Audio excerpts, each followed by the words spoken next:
Hello guys, and welcome to a new video. So I have a lot of things to talk about.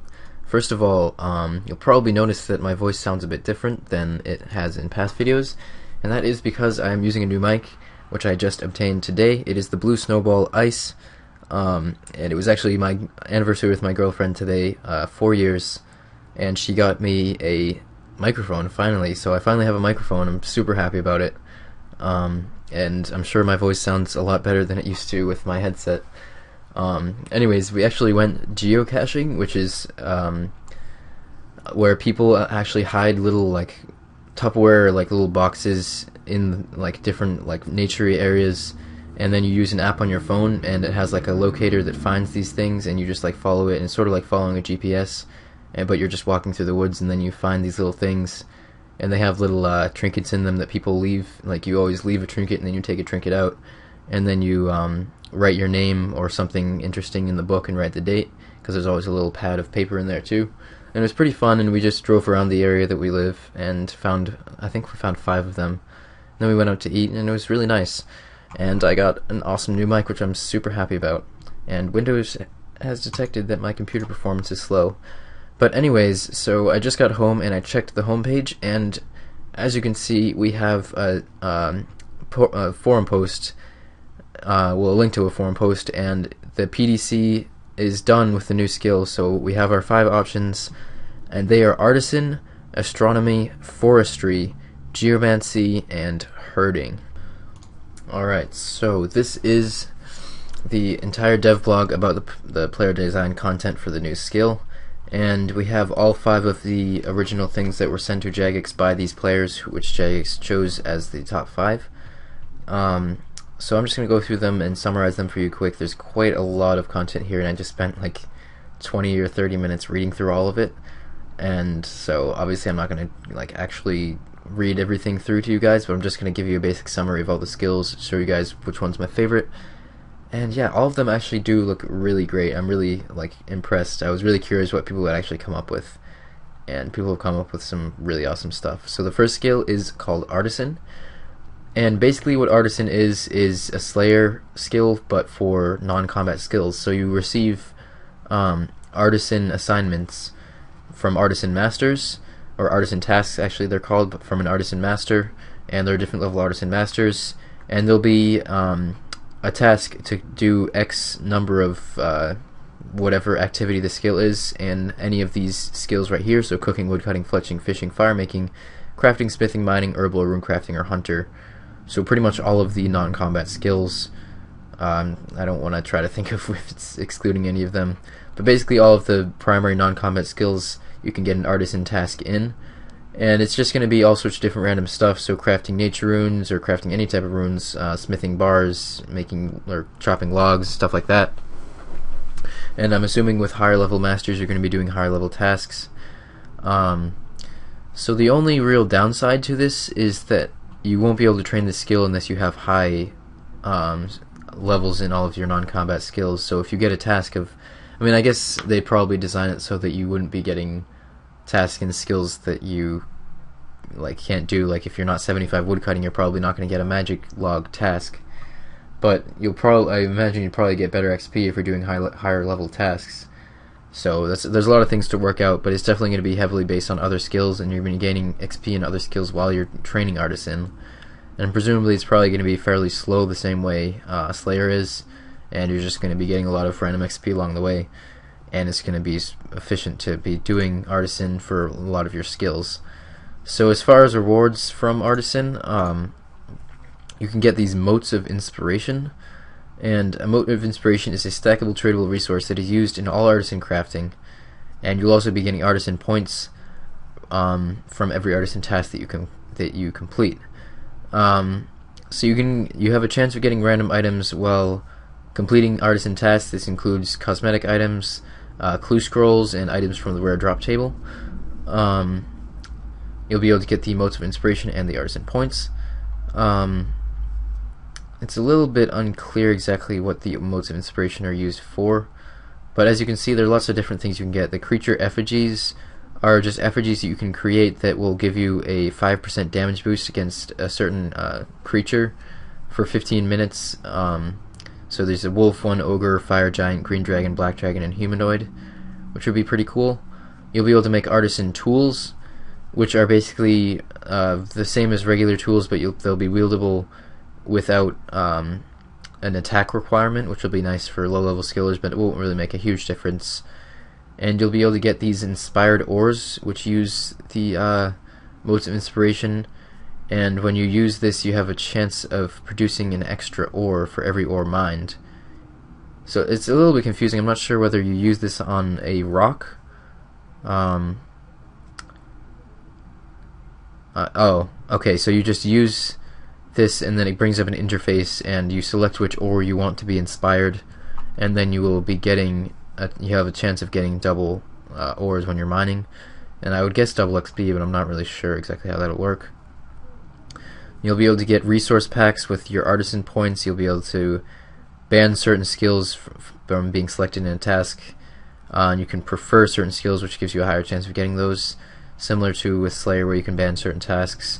You'll be getting artisan experience, obviously. You'll be able to purchase herb packs, which is interesting.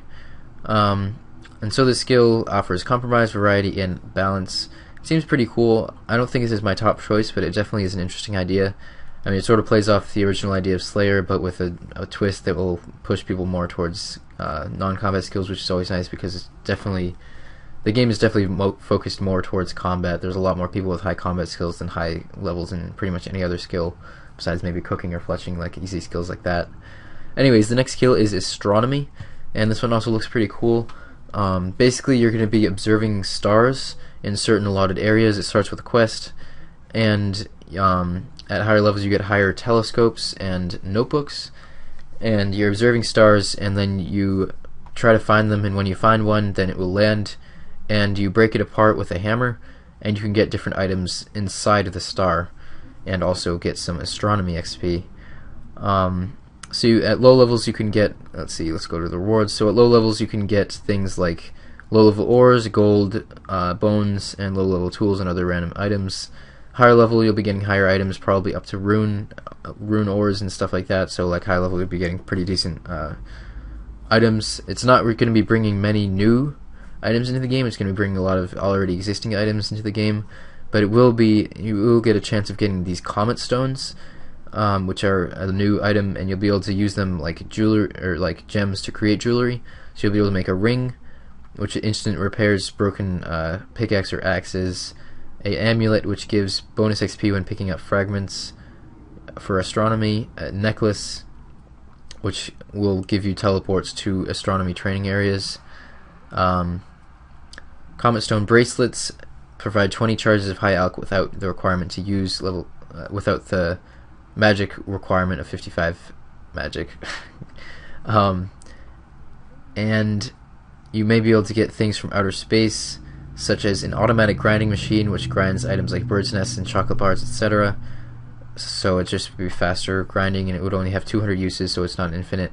And a gold magnet which has 25,000 charges that will automatically pick up gold that you get from drops. An alien statue which you wield in the shield slot gives offensive bonuses and a prayer bonus. So it seems pretty interesting. Also not my top pick, but I don't know, it'd be cool. The next skill is forestry, and forestry sounds actually really interesting. It's got some of the aspects of construction, but it's going to be a lot better. Basically what forestry is you have your own private forest that you have to manage and maintain, and it's going to involve a lot of different skills. So you'll be chopping away fallen trees, cutting away vines, blessing cursed trees and exorcising evil spirits, killing monsters, hunting critters, cooking a specific recipe to cure forest animals, and crafting birdhouses and stuff like that. So it's going to involve a lot of different skills within the forest, and you'll also be getting forestry experience. And it sounds like it'll be pretty cool. I mean, like if you take good care of your forest and get a high forestry level, you'll be able to have your own like plots in there for things like hunting chinchompas, high level trees, stuff like that, which could offer better methods of training for certain skills. And it'd be very interesting and unique, and just having like your own personal like forest that you have to take care of it's just, I don't know, it's kind of a cool idea, and it could definitely offer a lot of new resources into the game.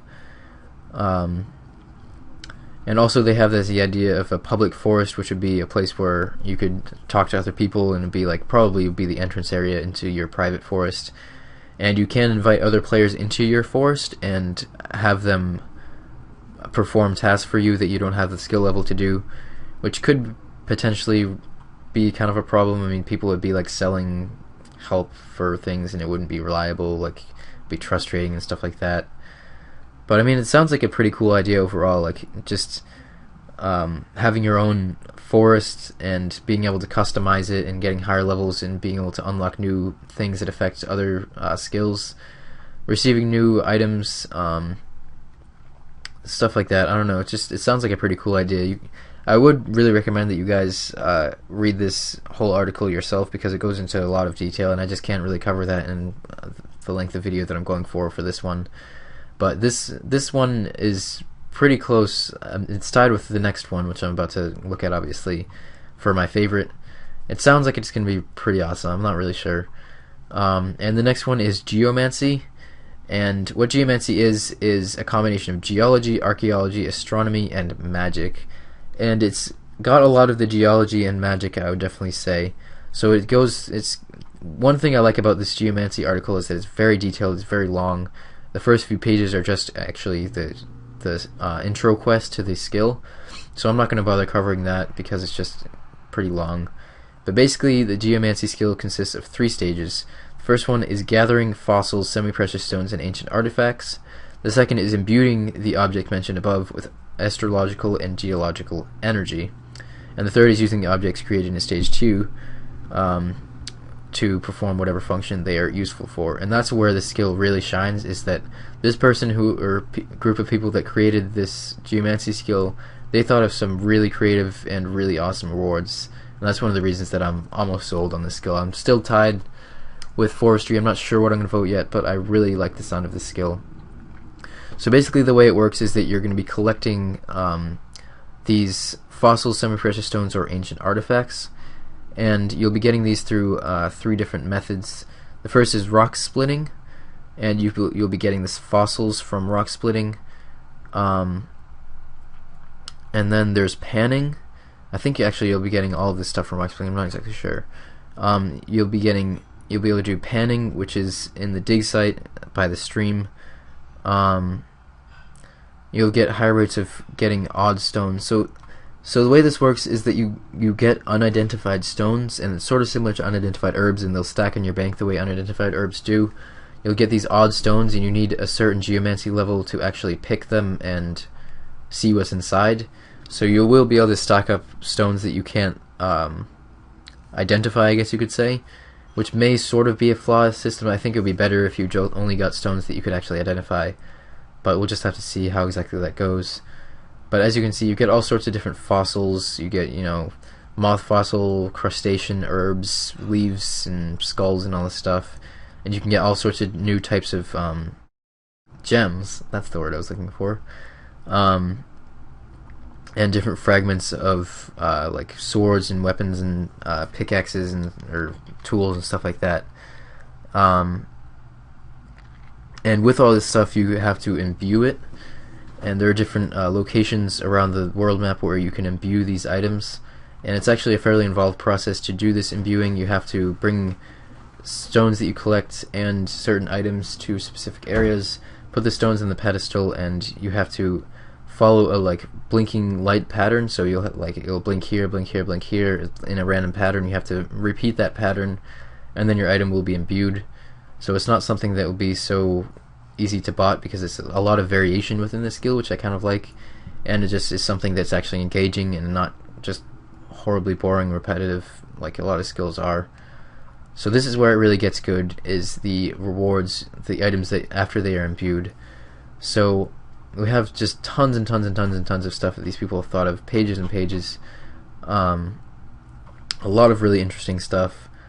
A lot of things that are just boost your skill levels, but things like you'll be able to net stone crabs for 2 minutes if you use this on a fishing spot.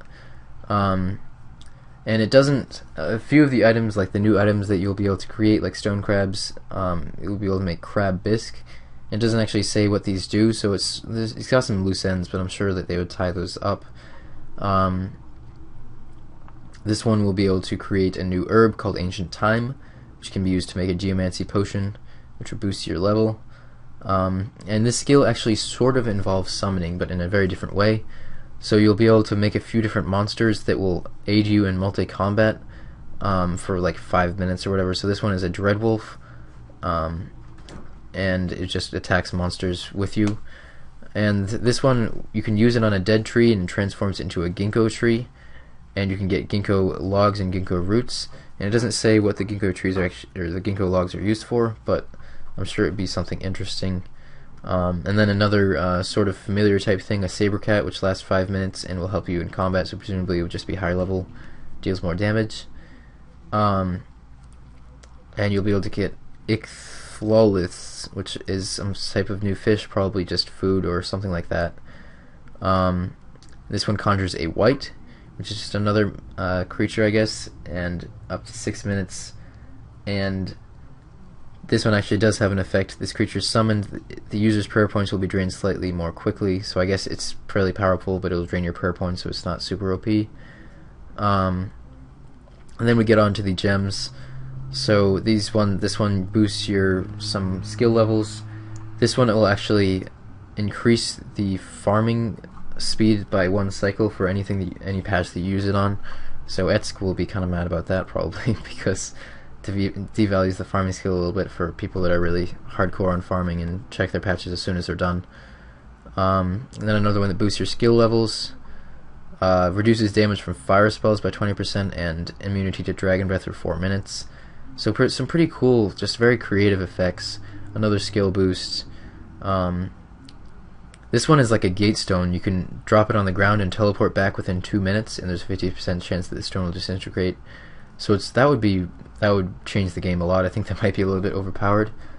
It's just depending on how it's implemented. Like if you use one every like hour or something, then it wouldn't really be that bad. But if you could just drop one of those at the nature altar for every run and just teleport back there, it would make rune crafting like super fast and stuff like that. It would be a little bit OP.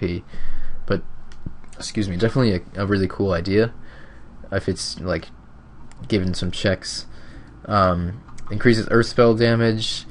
You can use it on a tree stump to respawn the tree immediately. That would probably need a cooldown or else it would be kind of OP. 2 minutes of immunity to poison, binds, and freezing. That would be pretty cool. Attacks of any combat style have a 5% chance of causing freezing or poison damage on your opponents. That's cool. These ones could make special arrowheads that will cause bleed, which will damage your opponent for 1 to 3 damage per turn for a few turns. So just a cool little extra effect. And this one is a moonstone ring, and it can be operated once every 6 hours and will cause all the user's stats to be modified by a random amount from -5 to +10. So that could be pretty good. And then you can also create an amulet with this, which is +4 to all attack and defense bonuses, +6 strength, and +8 prayer, and it will have 2 times hit point regeneration. So pretty much all of its stats are lower than the Amulet of Fury, except for it has 3 higher prayer bonus, but it also has that double hit point regeneration, which could be really good for certain things. Something like Pyramid Plunder would be really good for. And then you'll be able to make some armor and weapons from this stuff. None of it sounds super great. I mean, these weapons can like hit through, protect from melee, but they're really low level, like they're between rune and dragon, so not really going to be very good.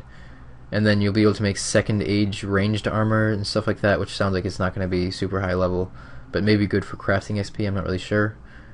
A few other not so exciting things. This ancient wand allows Earth Blast and Earthwave to be cast with only death runes and blood runes, which could be kind of good, I guess, for certain situations. I don't really know.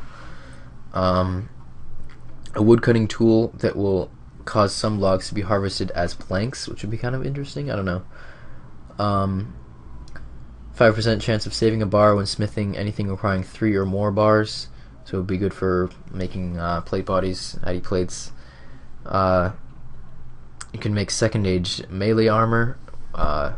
65 defense, so it's basically the same as Third Age. I don't really know what stats would be like, but maybe if it had a high strength bonus or something, it would be good. I don't really know. But we don't really want to devalue Bandos armor at the same time. And then at level 94, this is a pretty cool item. It's called the Ominous, the Amulet of Doom, which is made from the Ominous Emblem. It has a plus 17 strength, which is pretty high, and a plus 17 range attack, plus 7 to all defense categories, and apparently no offensive bonuses. So it has a 9 higher strength bonus than the Amulet of Fury, 7 higher than the Amulet of Strength. It doesn't have any offensive bonuses other than the strength bonus, and if the player misses his opponent, he will lose a random amount of hit points and prayer points from 0 to 5. So I'm not sure that it would actually be that great to use for something like Slayer. Maybe it would be, just for the extra 9 strength bonus, but then again, you'd be losing the offensive bonuses of the Fury, which are fairly significant, plus 10. It's going to be helping with the DPS a lot, but it may be awesome to get some really crazy specs PKing, stuff like that. I mean, it would just offer another type of item. And then the highest level one is the Mystic Necklace, which they don't even have something for, so it could be something pretty crazy for that too, since it's such a high level item. And yeah, that's really about it. So some really cool rewards from this. That's one of the things, like, as long as they didn't make these too overpowered, I think this could be a really cool skill. It's really creative, it's really different, it's not like anything we've really seen before. And this person's obviously put a ton of work into this. They even basically outlined the entire quest, intro quest to the skill. Anyways, the last and final skill is called Herding, and Herding does seem pretty cool. This person is really, they really wanted to make it so that it's something new and interesting, but at the same time, it's not going to be overpowered, and it's going to keep the old school feel. And once again, they start with a quest to introduce, or at least a dialogue with this herder to introduce the skill. And basically, the way it works is that you have your animal pens, and you're going to be herding different types of animals like sheep and cows and pigs and stuff like that into your pens, and the animals can become diseased and you have to care for them, and they have growth cycles, and once they grow to their full potential, then you can sort of harvest them and you'll get things like cow hides or pig skin and stuff like that. So it's sort of similar to farming in a way. It's like animal farming instead of crop farming, and you also have the aspect of herding the animals into the actual pen, and you'll be able to have a border collie to help you with this at a certain level. So kind of a cool idea. The main problem I find with this skill is the rewards. Unfortunately, you just don't really get much out of this skill, and the experience seems like it'll be very bad. So, like, you get cow hides, and then you get pig skin, which can make you pretty low level pigskin outfit. Seems like it wouldn't really be useful. And you get unicorn horns when you can herd unicorns, and then you can get desert goat horns, which just nobody uses at all, I don't think. And then level 40 you get wildebeest, and the wildebeest horns can be fletched into arrows, and they will be between rune and dragon arrows with level 50 range and a magic bow, so not really a huge deal. Level 54 you get buffalo, and you can make a buffalo skin outfit. It would be good for crafting XP, but I don't think it would really be that, like, it wouldn't be a very high level outfit, I wouldn't think. And the second highest is Hellhounds, and you can get a level 3 clue scroll, but it's a pretty low chance. And then you can get baby dragons, which give you baby dragon bones, bison, which give you a bison fur, and you can use the bison fur to make a bison fur cloak, which has good accuracy stats, sort of like the Artie cloak used to have. It's just like the rewards just aren't really that impressive. Like, I think this skill could be good if the rewards were better, but also I'm just not really wild about the idea of another farming type skill. I like to just be able to be training a skill to its full potential and not have to be waiting for things to finish, and just, I don't know, I like that style better, where it's like you can just spend as much time as you want on a skill, get it done faster if you have more time available. So I'm not super wild about this skill, but the person has put a lot of thought into it, definitely, and it's definitely a good idea. I just think that it could use some better rewards and maybe some faster XP, because the highest level monster offers you like 100 XP for training one up, which is like the same thing as training a crop, which usually crops give you like thousands of XP, so the XP could probably be pretty slow. So I think overall Geomancy is probably my favorite skill, just because the rewards seem so great.